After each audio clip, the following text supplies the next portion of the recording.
खबरों में कैसे इन रहना है, ये भला अदाकारा मीरा से बेहतर कौन जान सकता है।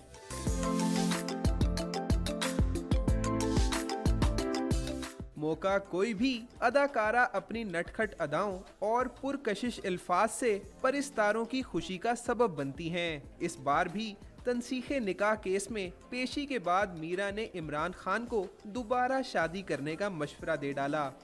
इमरान खान सब अच्छे पॉलिटिशियन हैं और उनको जमाइमा से दोबारा शादी कर लेनी चाहिए।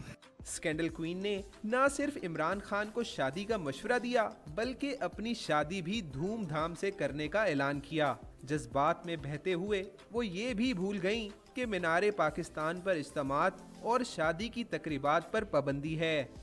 पूरे पाकिस्तान को और अपने तमाम दोस्तों को, अपने फैंस को, अपने चाहने वालों को अपनी शादी पर बुलाऊंगी और वलीमा इंशाल्लाह मीनारे पाकिस्तान में होगा।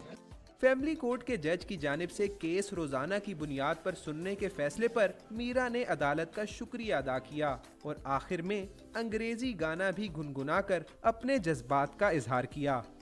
Every night in my dreams I see you, I feel you, that is how I know you, the